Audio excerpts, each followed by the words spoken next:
भेरा का नाम आपने लाहौर से आते या जाते हुए एक फूड जंक्शन के तौर पर ज़रूर सुना होगा। मुझे भेरा के बारे में 2 साल पहले पता चला कि यहाँ पर बरे सगीर की तकसीम से पहले का एक रेलवे स्टेशन मौजूद है जो काफ़ी अरसे से बंद पड़ा हुआ है। यहाँ आने पर मुझे पता भी नहीं चला कि यहाँ पर रेलवे स्टेशन है, क्योंकि शहर के बीचों बीच होने के बावजूद ये नज़र से ओझल हो सकता है।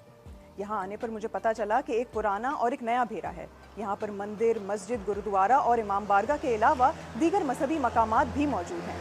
तो आइए मैं और आप देखते हैं कि इतनी छोटी सी जगह पर इतनी तारीफ कैसे समाई हुई है।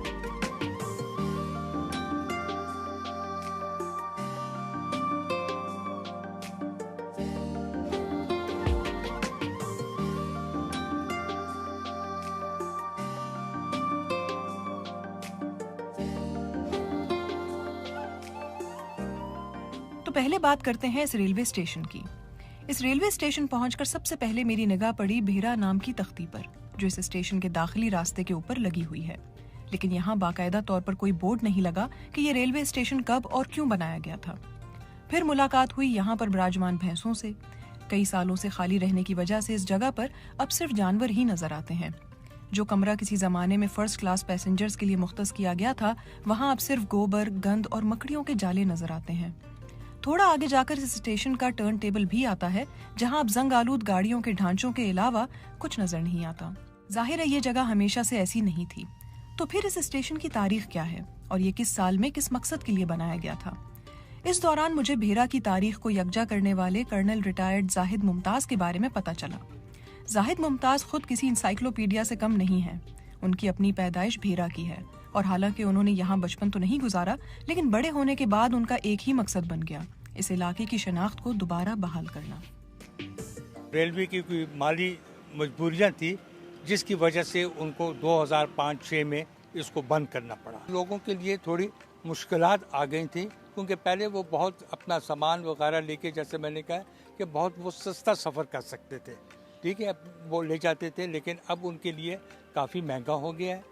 तो अब मेरी रेलवे से ये रिक्वेस्ट है कि शायद वो इसको रेलवे स्टेशन कुछ अरसे तक ना बना सकें, या जब तक उनके माली हालात बेहतर ना होते, तो इसको जो पुराना रेलवे स्टेशन है इसको वो रेलवे हेरिटेज म्यूज़ियम में कन्वर्ट कर दें, जैसा कि उन्होंने पिंडी में किया है। भेरा के इस रेलवे स्टेशन के बारे में उन्होंने बताया कि ये 1881 में बनाया गया था और ये ट्रेन भेरा, म्यानी और मलिकवाल के इलाकों के दरमियान 30 किलोमीटर तक चला करती थी, लेकिन बाद में इसको बंद कर दिया गया। इस ट्रेन पर आप 10 रुपए टिकट में बासानी आम सामान के साथ साथ भेड़, बकरियां भी ला सकते थे, लेकिन इसके बंद होने से यहाँ के लोगों को फिर दूसरा तरीका कार अपनाना पड़ा। लेकिन इस रेलवे स्टेशन पर मैं दोबारा बात करूंगी, पहले जरा भेरा की तारीख समझ लेते हैं। भेरा की अपनी तारीख भी खासी मुनफरिद है। भेरा के बारे में कहा जाता है कि ये इलाका 500 साल कबले मसीह से यहाँ मौजूद है। इसकी एक तस्दीक तो यहाँ के पुराने भेरा के इलाके में बने टीलों से हो सकती है, जिसके नीचे क्या छुपा है इस पर कभी तहकीक नहीं की गई। और नए भेरा की तारीख ये है कि यहाँ खिलजी, शेरशाह सूरी और मुगल दौर में बने मंदिर, मस्जिद, गुरुद्वारा यहाँ के माजी और उन तमाम लोगों के बारे में भी बताते हैं जो अब यहाँ नहीं रहते। लेकिन नया भेरा हो या पुराना, तारीखदान और मुहक्किक कहते हैं कि इस इलाके में एक वक्त तक मुख्तलिफ मज़ाहिब से ताल्लुक रखने वाले लोग एक साथ रहा करते थे। मुहक्किकीन बताते हैं कि दरियाए जेहलम के मगरिबी अतराफ बनने के बाद भेरा को 16वीं सदी में दरियाए जेहलम के मशरिकी तरफ कायम किया गया, ताकि इसे गुजरने वाली अफवाज के हमलों से बचाया जा सके। इस इलाके के अतराफ में 8 दरवाजे हैं, लेकिन इनमें से अब ज्यादातर या तो वक्त गुजरने के साथ गिर गए हैं या फिर गिरने वाले हैं। बरे सगीर की तकसीम से पहले मौजूद मुख्तलिफ मोहल्लों में से चंद मशहूर मोहल्लों में शेखा वाला, नंगियान वाला, बाउली वाला, ख्वाजगान मोहल्ला शामिल है। इन तमाम मोहल्लों में मुख्तलिफ मज़ाहिब की तामीरात हैं, जिनमें मसाजिद, मंदिर, गुरुद्वारे और हवेलियां शामिल हैं। कुछ बिल्कुल खस्ता हालत में है, जबकि कुछ को थोड़ी मुरम्मत करके बचाया जा सकता है।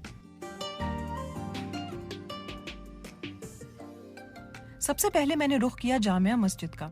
शेरशाह सूरी के दौर की कहलाई जाने वाली इस मस्जिद की इमारत के बाहर तख्ती पर इसकी तामीर सन 1540 लिखी हुई है, लेकिन इस मस्जिद का तर्ज तामीर मुगल दौर का लगता है और कहा जाता है कि इसे मुगल दौर में दोबारा से बनवाया गया था। यहाँ होने वाले रंग रोगन से लगता है कि इसे कई बार पहले भी रंग किया जा चुका है, लेकिन इसके नीचे अब भी कदीम तर्ज का काम दिखाई देता है। इसी मस्जिद से थोड़े फासले पर शहर का मशहूर बाजार भी आता है, जहाँ की तंग गलियों से गुजरते हुए एक इमाम बारगाह आती है। इस इमाम बारगाह के बारे में कहा जाता है कि ये इससे पहले गुरुद्वारा हुआ करता था, जिसे शहर के बीचों बीच तामीर कराया गया था। लेकिन बरे सगीर की तकसीम के बाद जब यहाँ से सिखों का जाना हुआ तो इस गुरुद्वारे ने इमाम बारगाह की शक्ल इख्तियार कर ली। दरिया झेलम के रास्ते में बावली वाला मंदिर आता है, जो शहर से अलग थलग एक पुरसुकून मकाम पर है। इस मंदिर के आसपास झाड़ियों से ही अंदाजा हो गया था कि ये काफी अरसे से खाली है। इस मंदिर के बारे में जाहिद मुमताज ने कहा कि इसे अंदर से ठीक करवा कर इसे पाकिस्तान में रिहाइश पजीर हिंदुओं के लिए खोला जा सकता है। बल्कि यहाँ के मकामी लोगों का कहना है कि यहाँ पर रहने वाले हिंदू तिजारत किया करते थे और 1941 तक हिंदू यहाँ की 20,000 अफराद पर मुश्तमिल आबादी का 21% हिस्सा थे। घूम फिरकर जब दोबारा बेरा के रेलवे स्टेशन की तरफ पहुंचे तो ख्याल आया कि यह तमाम तर तारीख यकजा की जा सकती है।